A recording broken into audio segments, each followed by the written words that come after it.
Hey everyone, I'm working to hit 1,000 subscribers, and I need your help to get there. If you enjoy the content, please hit that subscribe button right now. Let me tell you something that's absolutely shaking the Cleveland Browns organization to its core right now. And trust me when I say this, you're not going to believe how deep this rabbit hole goes. We've got a $52 million wide receiver publicly attacking a rookie quarterback on national television. We've got an NFL owner who is absolutely furious and demanding answers. We've got sources inside the organization saying that heads might actually roll over what happened on that sideline. And most importantly, we've got a young quarterback who's being thrown to the wolves by the very people who are supposed to have his back. This is the kind of drama that destroys franchises, the kind of toxicity that can derail an entire season. And it's all happening in Cleveland right now with the whole world watching. So what exactly went down between Jeudy and Shedeur Sanders that has Browns owner Jimmy Haslam allegedly going ballistic behind closed doors? Why are insiders saying this could be the final straw for a veteran receiver who's already on thin ice? And how is it possible that a fifth-round rookie quarterback is showing more leadership and professionalism than a guy making 9 figures? We're about to break down every single detail of this absolute disaster. And I promise you, by the time we're finished here, you're going to understand exactly why Jimmy Haslam is asking serious questions about whether Jeudy deserves to wear a Browns uniform. Let's dive into this mess. The incident happened during the Browns' loss to the San Francisco 49ers, and it was captured on camera for millions of viewers to witness.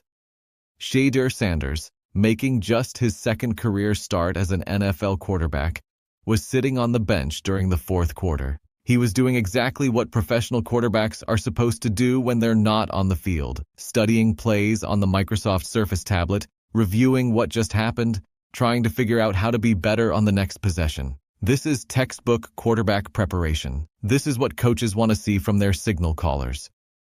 Shedeur was locked in with offensive lineman Ethan Pocic, looking at the film, having a productive conversation about the offense. And then here comes Jeudy, storming over with visible attitude and aggression written all over his body language. The CBS cameras caught the entire confrontation. And let me tell you, it was not a good look for anyone involved, but especially not for Jeudy. You can see him approaching Shedeur while the rookie is sitting down studying film. Jeudy starts clapping his hands aggressively right in Shedeur's face, which is already disrespectful as hell. Then he leans over the quarterback, standing above him in what can only be described as an intimidating posture, and just starts going off on him.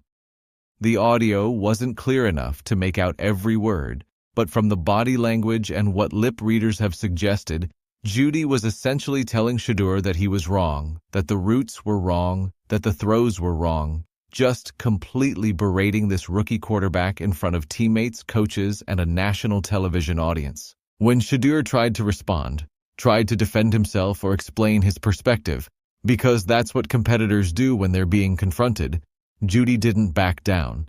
He kept repeating his criticisms, kept standing over Shedeur, kept pointing and gesturing aggressively. It got so heated that Ethan Pocic, the veteran center, had to physically step in and separate them. Think about that for a second. A confrontation between a receiver and quarterback got so out of hand that an offensive lineman felt the need to play peacemaker. That's how inappropriate and unprofessional Jeudy's behavior was in that moment. This wasn't a passionate football discussion between teammates. This was one player publicly disrespecting another, and it happened at the absolute worst possible time, during a game when the Browns desperately needed everyone on the same page. Now, let's talk about the context that makes this situation so much worse. Jeudy has been absolutely awful this season, and I'm not being hyperbolic or unfair when I say that. The statistics don't lie, and they paint a picture of a receiver who's collecting a massive paycheck while failing to deliver anything close to acceptable performance. Through 11 games this season, Jeudy has caught just 35 passes for 421 yards and 1 touchdown. Those are numbers that would be disappointing for a rookie receiver, let alone a veteran who's supposed to be a number 1 option. But it gets even worse when you look at the drops. Jeudy leads the entire National Football League with 9 dropped passes this season. 9 times the ball has hit his hands in a catchable position, and he's failed to secure it. That's not just bad. That's franchise-alteringly terrible for a receiver making the kind of money Jeudy is making. But wait, there's more.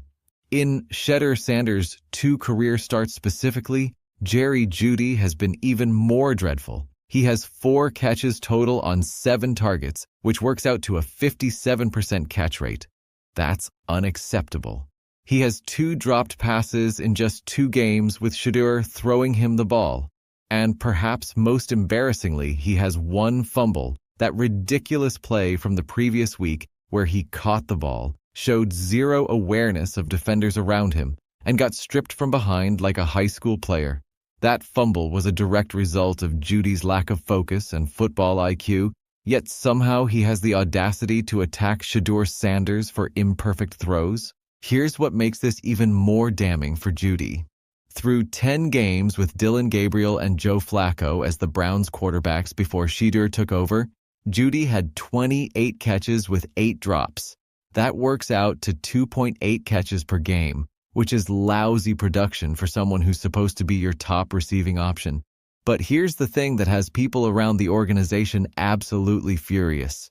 We don't have any footage of Jeudy going at Dillon Gabriel on the sideline like he went at Shedeur.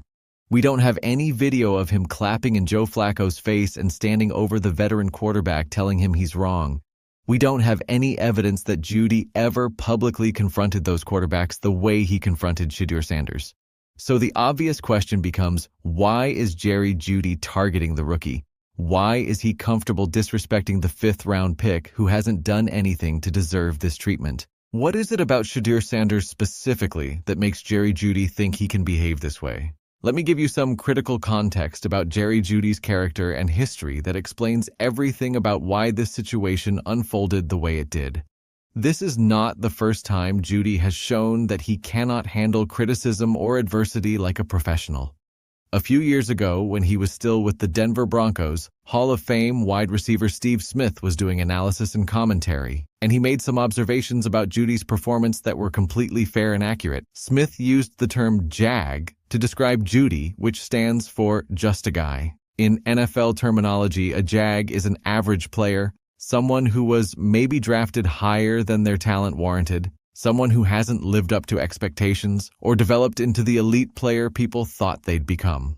Smith was essentially saying that Jeudy, despite being a first-round pick, was playing like a Tier 3 receiver, not someone who should be commanding top dollar or top targets. Now, any professional athlete with maturity and self-awareness would hear that criticism, maybe be bothered by it privately, but ultimately use it as motivation to prove the critic wrong.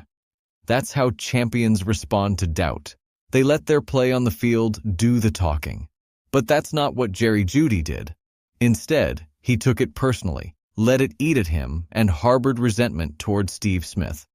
Then, when Smith encountered Jeudy in person at a game, the Hall of Famer did something that showed tremendous class and maturity. He approached Jeudy to apologize face-to-face like a man. Smith said something along the lines of, "Hey, I know I said some things about you in the past that I probably shouldn't have, and I'm sorry for that." Think about that gesture for a moment. A Hall of Fame player, someone who has nothing to prove to anyone, taking the initiative to apologize to a young receiver for criticism that was honestly fair and accurate. That's Steve Smith showing respect and trying to squash any beef before it became a bigger issue. You want to know how Jeudy responded to that classy gesture? He cursed at Steve Smith. He told the Hall of Famer, "I don't mess with you," and repeated it with profanity. He straight up disrespected one of the greatest receivers in NFL history who was trying to extend an olive branch and show him respect. Steve Smith, being the competitor and alpha personality that he is, didn't just let that slide. He went right back at Jeudy with even more pointed criticism. Smith said he was sorry he called Jeudy a jag, just a guy. An average wide receiver that Denver used a first-round pick on who wasn't doing anything to justify that investment.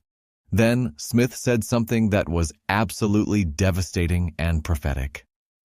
He told reporters that when NFL teams call him asking for his opinion on whether they should trade for Jeudy, his answer is always no. His reasoning? Because Jeudy is mentally unable to handle constructive criticism from people who watch football. Smith called him a Tier 3 receiver. Nowhere near elite, not even good, just Tier 3. And you know what?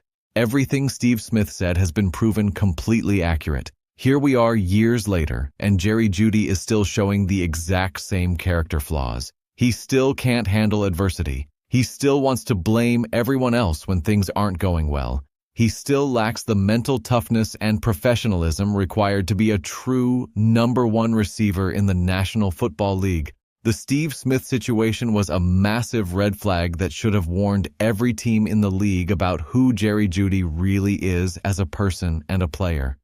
The Browns either ignored those red flags or thought they could change him, and now they're paying the price both financially and in terms of team culture. Let's examine what actually happened in that 49ers game to understand why Jeudy was so upset, because context absolutely matters here.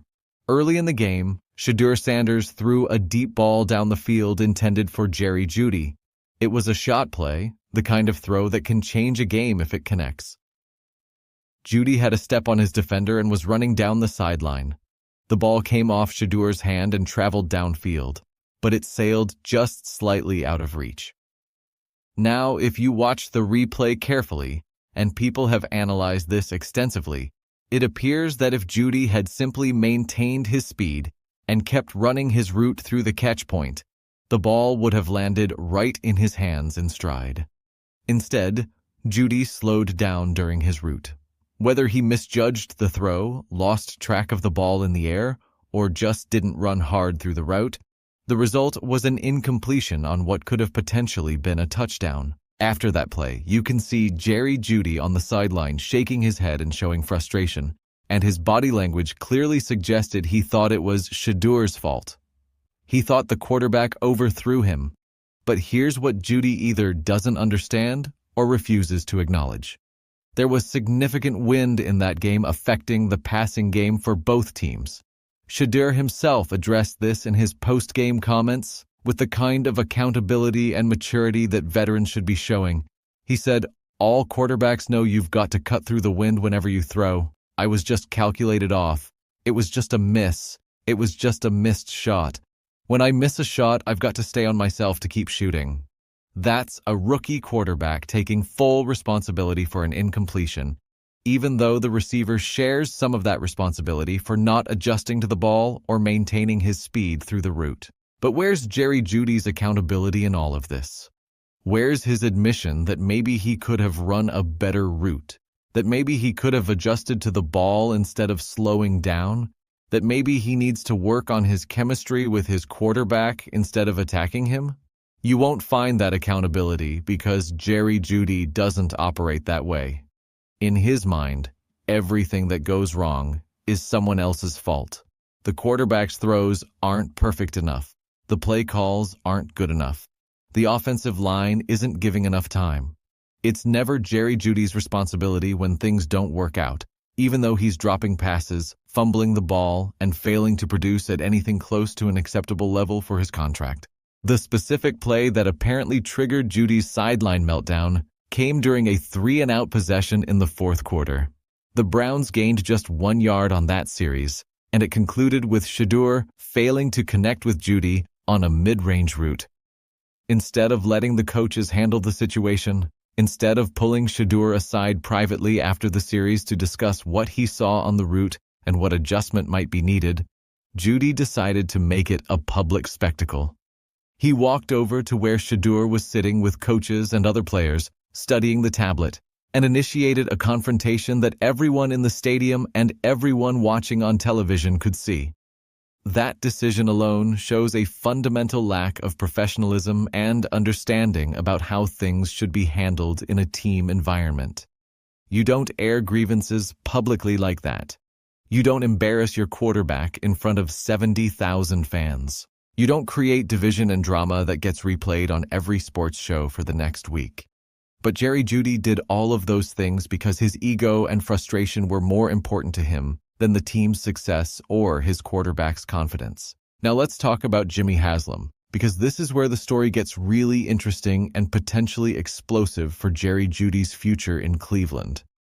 The Browns owner has been incredibly vocal and supportive of Shedeur Sanders ever since the team drafted him in the 5th round. When media members like Eric Mangini and others suggested that Haslam had forced the Shedeur pick on general manager Andrew Berry and head coach Kevin Stefanski, when people insinuated that the football people didn't actually want Shedeur but were overruled by the owner, Haslam went public to shut down that narrative. He told reporters, "We have a good process. At the end of the day, that's Andrew Berry's call. Andrew made the call to pick Shedeur."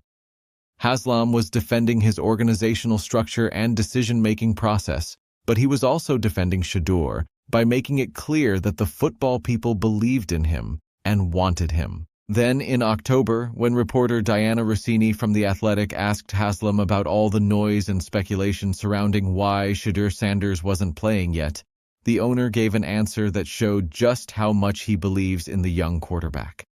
Haslam said, "Listen, he's a serious football player, and inside the building there's no noise. He comes to work every day just like everybody else, and he's trying to get better as a football player."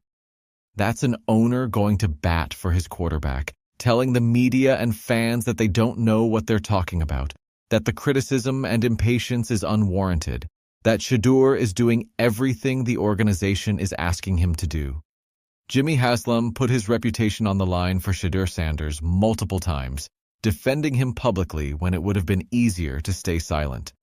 So now imagine how Jimmy Haslam must feel watching Jerry Jeudy, a receiver the Browns are paying $52.5 million over 3 years with $41 million fully guaranteed, publicly attacking and disrespecting that same quarterback on national television. According to sources close to the organization, Haslam saw the footage of the sideline confrontation and immediately started asking questions. He wanted to know from Andrew Berry and Kevin Stefanski why Jerry Jeudy felt comfortable going at Shedeur like that. He wanted to know what was being done to address the situation. He wanted to make it clear that this kind of behavior is not acceptable in his organization and won't be tolerated going forward. Because from Haslam's perspective, and this is completely understandable, he didn't spend months defending the decision to draft Shedeur, fighting against media narratives, dealing with accusations that he forced the pick, just to watch a veteran receiver who can't even catch the ball destroy his young quarterback's confidence on the sideline. The optics of this situation are absolutely terrible for Jerry Jeudy on every level. You've got a veteran receiver making elite money who's playing like someone who should be cut. You've got that same receiver leading the entire league in dropped passes. You've got him fumbling the ball because of lack of awareness. And then you've got him attacking a rookie quarterback who's actually handling adversity better than the veteran is. It's backwards, it's toxic, and it's exactly the kind of thing that destroys team culture and makes winning impossible. NFL locker rooms are built on respect, accountability, and everyone doing their job. When a veteran who's failing at his job decides to publicly attack a rookie who's trying his best in difficult circumstances, that foundation crumbles. Teammates start taking sides. Division forms. Trust erodes. And before you know it, you don't have a team anymore. You have a collection of individuals who happen to wear the same uniform.